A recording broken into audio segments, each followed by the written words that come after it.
alive. And often the rewards are more than just money.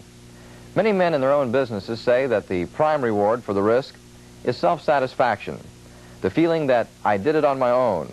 It's a part and an extension of me. And in the long run, it seems that that is really what we're all looking for, a way in which we might realize the ultimate potential for our lives. During our last season, we did a story on an executive for a large manufacturing firm that decided to chuck it all and make a midlife career change. He left an urban lifestyle for the mountains of North Georgia, pitched a tent, and began from scratch, by hand. With his wife Cindy, Bill Johnston decided that he would fulfill his lifelong dream and enhance his lifestyle by doing what he always wanted, crafting replica antique furniture and making a living at it.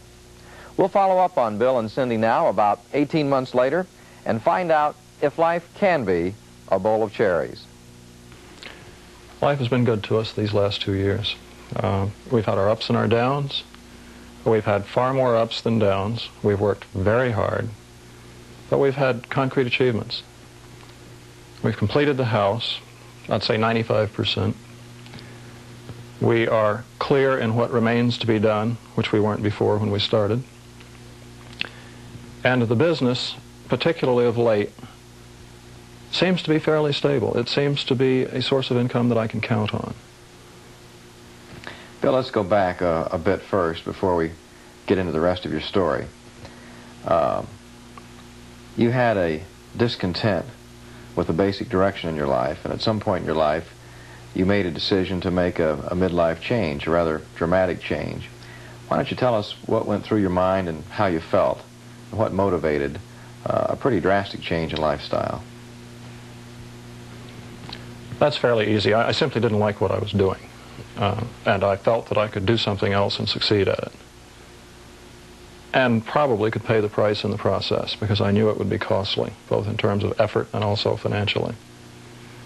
I was an engineer. I was an engineering executive. I had achieved fairly highly. I have patents. I was vice president of one company. And I was known in my field. But I did find, in general, that the rewards were limited, the goals were abstract, and that frequently I was more frustrated than pleased. There were many more downs than ups. I was in a manufacturing company. The product we manufactured is a good product. We had competitors.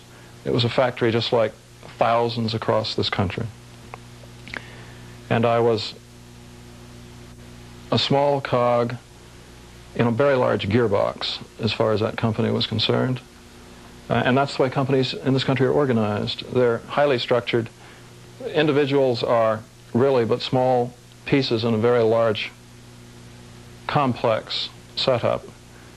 The individuals are not individuals, is what I'm trying to say. And that primarily is why I left that field and got out of engineering and got into this furniture. Because here I call the shots. Everything is under my control. And it will fail or succeed, dependent purely on me and my wife. The quality of the product is solely dependent on what I put into it. And the results, I feel, are appreciated. I think they're warm. I think the antique furniture, the copies of the antique furniture, are a very human element in a lifestyle in this country that is becoming less and less human and more plastic, more and more arbitrary, and more segmented in terms of what people can do and what people are expected to do. When we came here and built this house and the shop, we were goal-oriented. We had a goal. And we are still goal-oriented. And the fulfillment, or gradual fulfillment of that goal, even though it's evolving and changing, the goal is evolving and changing, the fact that it's being fulfilled, to us, answers all wants and needs. Because in my other life, in this other job that I had as an engineer, our goals were quite limited. A raise, another car, another diversion. from the fact that it was really a rather stale lifestyle.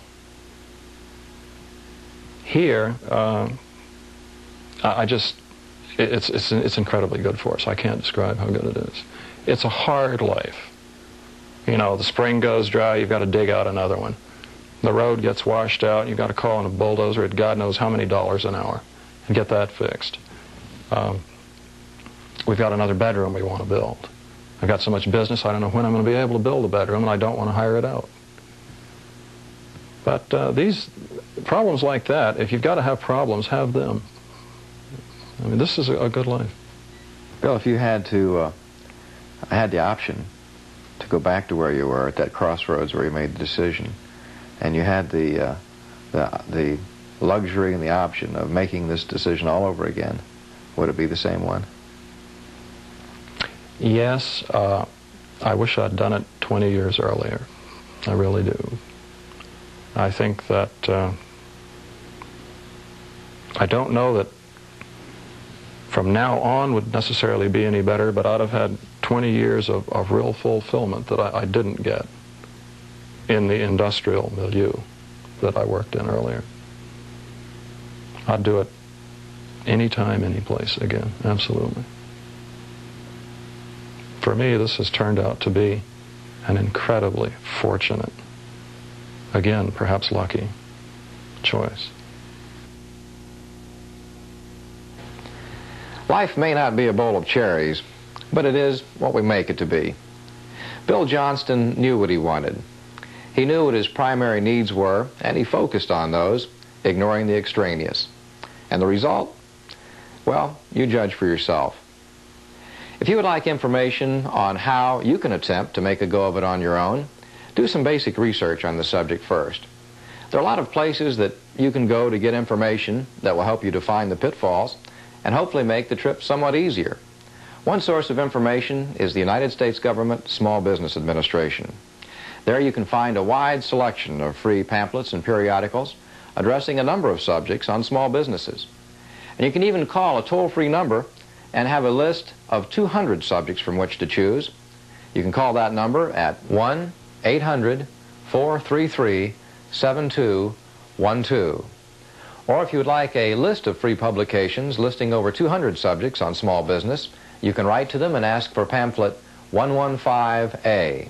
Write to the United States Small Business Administration, Post Office Box 15438, Fort Worth, Texas 76119.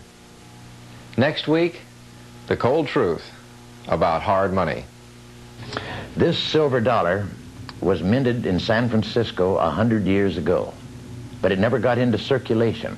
847 million of these dollars were minted, but 250 million were given to Britain in World War I, and another 50 million melted down for silver in World War II.